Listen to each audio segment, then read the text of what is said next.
Sécuriser la façon dont vous vous connectez à votre site WordPress est important pour vous protéger des attaques les plus courantes. Dans une vidéo précédente, nous avons configuré une extension pour activer la double authentification et aujourd'hui, je vous présente une extension alternative.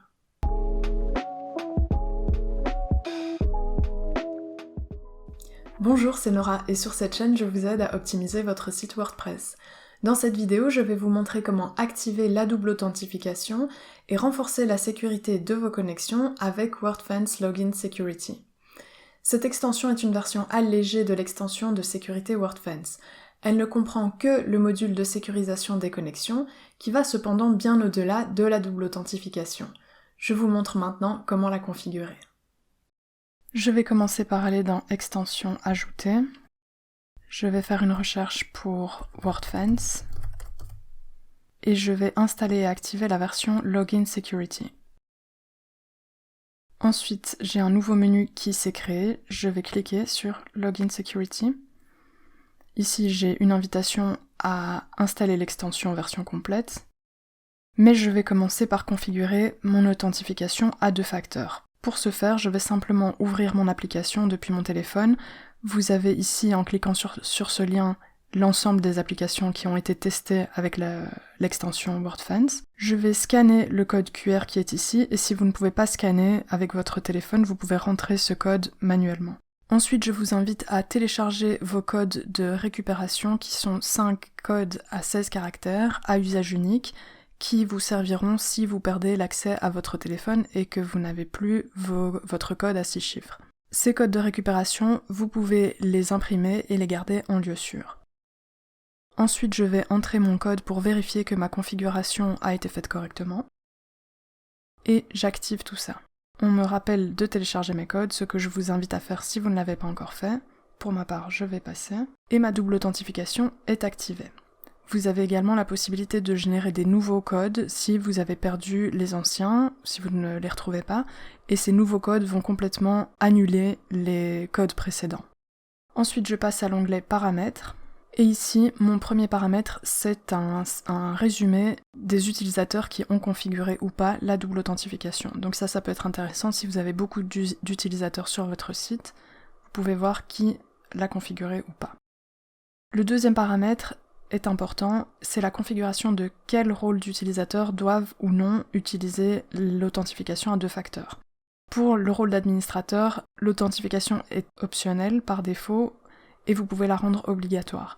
Pour les autres rôles qui sont moins sensibles, elle est désactivée par défaut et vous pouvez la rendre optionnelle ou obligatoire. Je l'ai dit précédemment, mais je ne vous conseille pas de rendre la double authentification obligatoire pour les rôles moins importants, parce qu'ils sont moins sensibles. Si quelqu'un pirate ses comptes, les dégâts pour votre site seront limités. En revanche, pour les administrateurs, c'est important de rendre au minimum la double authentification optionnelle et éventuellement de la rendre obligatoire. Si vous la rendez obligatoire, je vous conseille d'en parler avec les autres administrateurs de votre site pour être sûr que tout le monde est prêt à l'utiliser. En ce qui concerne les autres rôles, je vous conseille de la rendre optionnelle. Donc si vous avez des utilisateurs qui sont très sensibles à la sécurité de leur compte, ils auront au moins l'option de la configurer. Vous pouvez également configurer un délai pendant lequel les utilisateurs pourront configurer cette authentification à double facteur.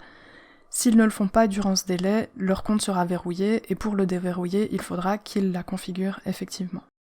L'option suivante vous permet de rendre l'utilisation de cette authentification à 2 facteurs plus conviviale. Si vous la cochez, l'extension pourra enregistrer les appareils qui se connectent par double authentification pendant 1 mois. Et donc vous ne devrez plus rentrer votre code de vérification qu'une seule fois par mois. Cette option réduit sensiblement la sécurité de votre double authentification, puisque dans le cas où quelqu'un connaît votre identifiant, connaît votre mot de passe et a accès à votre appareil, cette personne pourrait se connecter à votre compte WordPress. Ceci dit, ça semble un petit peu saugrenu comme situation, ça peut arriver évidemment, mais c'est un cas rare. Il sera important de ne pas enregistrer les appareils qui sont partagés ou publics si vous en utilisez pour vous connecter à votre site. Le paramètre suivant, je vous conseille de le laisser obligatoire, donc required, et de venir le changer uniquement si vous rencontrez des problèmes. Cette option rend obligatoire la double authentification pour les connexions par XML-RPC. Ce protocole est utilisé par certaines extensions, notamment l'extension Jetpack, et si vous utilisez l'application WordPress, elle utilise également ce protocole.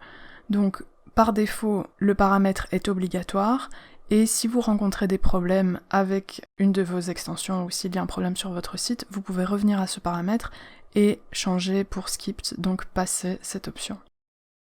Le paramètre suivant, je vous conseille vivement de l'activer, donc de cocher la case.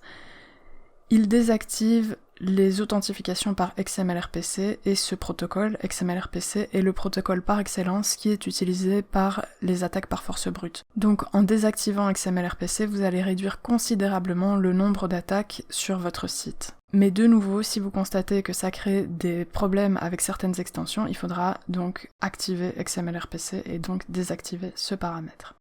Ensuite, vous avez la possibilité d'entrer une série d'adresses IP qui seront autorisées à passer l'authentification à 2 facteurs. Donc ici, vous pouvez notamment rentrer votre adresse IP personnelle. Ensuite, vous avez la possibilité d'activer reCAPTCHA, le CAPTCHA de Google. Ceci va réduire un petit peu plus le nombre de robots qui tentent de se connecter à votre site. Et donc c'est une autre option que je vous recommande d'activer. Je vais vous montrer comment la configurer tout de suite. Pour ça, il faudra se rendre sur le site reCAPTCHA de Google, donc à cette adresse que je vous mettrai en barre de description. Il faudra cliquer sur V3 Admin Console. Si vous avez déjà des sites, il y aura une icône plus ici, et en cliquant sur plus, vous arrivez sur cette page qu'il faut simplement compléter. Vous devez sélectionner la version 3, c'est important, c'est celle qui est compatible avec l'extension. Ajouter votre domaine, et ensuite accepter les conditions d'utilisation. Vous pouvez cliquer sur le bouton Envoyer, et vous allez avoir les 2 clés nécessaires pour activer le CAPTCHA. Je copie la clé du site, et je vais la coller ici. Et je fais la même chose avec la clé secrète que je colle également à l'emplacement prévu. Je vais directement sauvegarder ce paramètre. Et ici je vois que tout a l'air de fonctionner. On vérifiera dans la fin de la vidéo que ce CAPTCHA fonctionne bien. Ceci, je vous conseille de ne pas toucher aux paramètres, c'est un score qui est donné pour déterminer si la personne qui essaie de se connecter est effectivement humaine ou si c'est un robot. Pour changer ce score, vous pouvez cliquer sur cette option qui active reCAPTCHA en mode test. C'est une option que vous ne devez pas laisser activer très longtemps, donc normalement quelques heures, voire une journée au maximum. Et donc veillez bien à la désactiver après ce temps court si vous l'avez activée. Et en mode test, WordFence va simplement vérifier comment les utilisateurs se comportent sur votre site pour pouvoir leur attribuer un score qui est plus proche de l'être humain ou plus proche du robot. L'option suivante, je vous conseille de simplement garder le paramètre qui est recommandé, c'est la façon dont l'extension récolte les adresses IP. Ensuite, vous avez une autre option que je vous conseille de ne pas modifier, et c'est un protocole qui est activé et qui vérifie que le temps, donc le temps horaire de votre serveur est bien synchronisé avec votre application. C'est important pour l'authentification à 2 facteurs.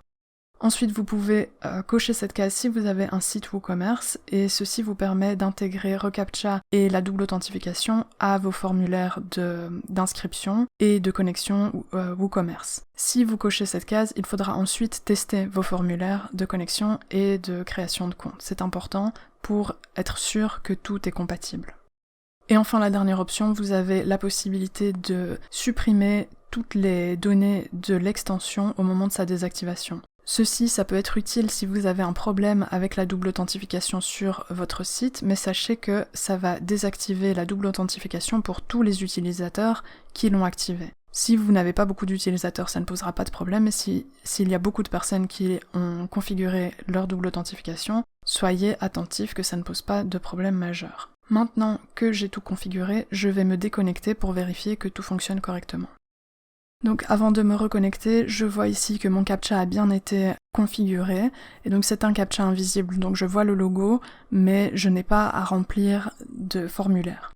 Je vais donc me connecter, et je vais cocher cette case, qui est le paramètre d'enregistrement de mon ordinateur pendant 30 jours. Et donc ici, je vois que j'ai correctement configuré mon authentification à 2 facteurs. J'espère que ce tutoriel vous a été utile et que vous pourrez éviter des piratages bien ennuyeux. Si c'est le cas, n'hésitez pas à liker cette vidéo et à vous abonner. Vous pouvez me poser vos questions en commentaire et je vous dis à bientôt.